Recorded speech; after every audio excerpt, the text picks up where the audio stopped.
Di atas tadi mensinkronisasi daripada anggarannya yang sebenarnya tidak jauh berbeda dengan anggaran U20. Ya, jadi tidak jauh berbeda dengan U20. Yang kedua tadi kita sampaikan mengenai tentu hasil pertemuan dengan FIFA sesuai ajuan nanti rencana lapangan-lapangan yang kita prioritaskan 4-8 lapangan. Nah dari FIFA sendiri akan datang ke Indonesia, kita masih tunggu jadwalnya untuk kembali menseleksi lapangan yang diajukan.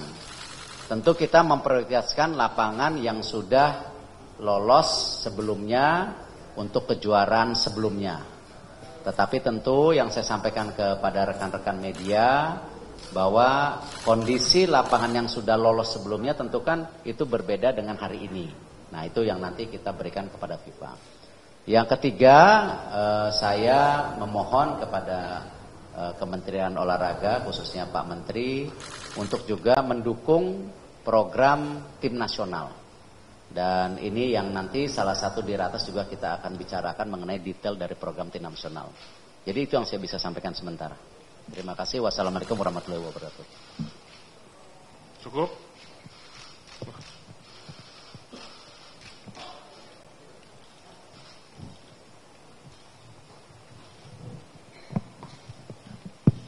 Assalamualaikum, selamat sore Pak, Niar dari RRI. Tadi kan sebelumnya kan Pak Erik pernah bilang bahwa nantinya Liga 1 itu harus tetap berjalan meskipun ada turnamen ya Pak. Apakah nanti stadion yang diajukan itu nanti sementara untuk home base beberapa tim itu akan dialihkan atau seperti apa Pak? Terima kasih.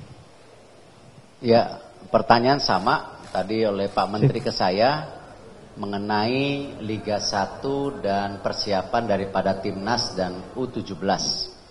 Saya sampaikan tadi ke Pak Menteri memang ada program jangka pendek, menengah dan jangka panjang untuk tim nasional. Kalau kita lihat untuk yang U17 ini memang sepertinya jangka pendek. Tetapi tentu kalau kita lihat ada yang namanya kejuaraan dunia U20 di tahun 2025. Artinya pemain yang U17 ini akan menjadi cikal bakal tim usia U20. Nah karena itu makanya memang kita benar-benar coba menseleksi daripada persiapan dari U17 ini semaksimal mungkin walaupun sepertinya jangka pendek. Lalu kita juga mendorong bagaimana persiapan tim U23 kita. Tadi saya jelaskan kepada Pak Menteri bahwa untuk AFF U23 itu tidak merupakan sasaran prioritas. Tetapi justru menjadi tempat bagaimana ini mulai membentuk tim U23 untuk persiapan U23 pada bulan September ketika ada kejuaraan Asia. Lalu dilanjutkan pada bulan Mei tahun depan yaitu di bulan Mei untuk U23 Asia di mana itu merupakan kualifikasi untuk Olimpiade Paris 2024. Sama juga tim senior itu sendiri menyiapkan kualifikasi Piala Dunia di bulan Oktober kalau lolos nanti November dan seterusnya untuk kualifikasi Piala Dunia 2026. Nah tentu ada yang di antara itu yaitu Asian Games. Nah memang kami akan mengusulkan kepada Pak Menteri Asian Games ini justru untuk cikal bakal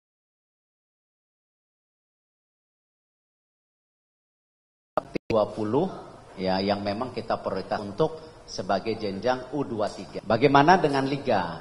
Kemarin saya sudah bertemu dengan Liga 1. Seperti yang sudah disepakati awal, memang untuk AFF 23 dan juga Asian Games Liga 1 tidak berhenti. Karena memang dari pembicaraan waktu itu dengan Coach Sintayong, Coach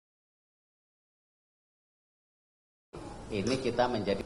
Nah, dan kita juga tidak mungkin punya cita-cita yang namanya Liga 1 kita mau yang terbaik di Asia Tenggara, tetapi tahun ini berhenti total, kan nggak mungkin.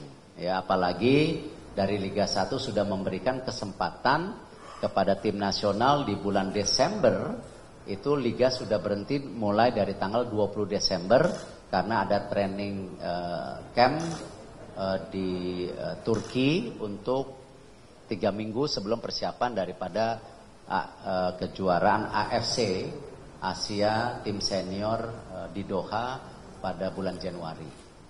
Nah, bagaimana tim-tim yang sudah mempunyai home base?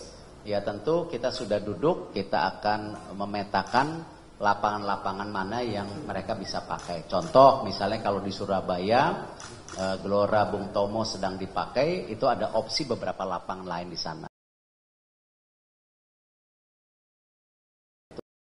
Pun ada opsi juga. Jadi ya kita memberikan solusi yang terbaik juga. Nah, cukup. Cukup ya? Nah. Ini Pak Menteri sama saya kembaran. Merah, hitam. Merah, biru. Biru, hitam. Pak, Ya. satu lagi mungkin Pak. Ya bolehlah, satu lagi. Biar 3 pas. Ya, Taufik dari Koran Jawa Pos Pak. Pak, tadi kan disebut ada 4 sampai 8 stadion Pak ya. Sisanya boleh tahu Pak mana gitu Pak. Terus tanggal pasti FIFA datang sini kapan, dan buat Pak Menteri untuk update pemain diaspora Pak gimana Pak? Pak Menteri yang mana? Pak Menteri. Pak Menteri dong.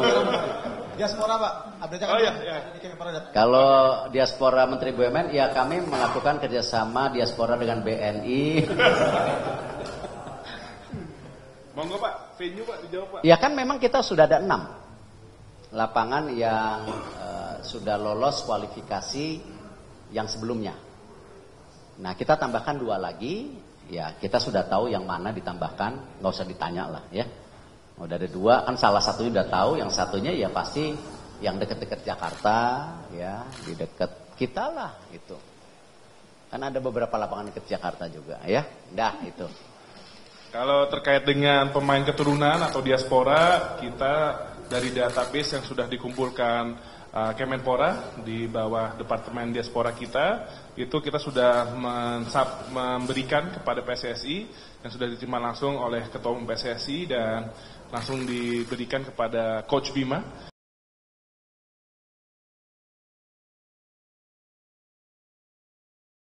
Misalnya ada 13 lagi, tapi itu belum berpaspor, tapi itu akan kita tetap berikan biar menjadi opsi-opsi Coach Bima menseleksi potensi-potensi para atlet muda diaspora kita yang ada untuk U17 itu. Terima kasih. Belum, baru meeting minggu kemarin. Kira-kira kapan? Ya secepatnya. Siap. Ya, rekan-rekan media, mungkin kita akhiri tanya jawab bersama Pak Ketum PSSI. Untuk waktunya kita ucapkan terima kasih dan sekali lagi sukses untuk PSSI beserta U17 ya.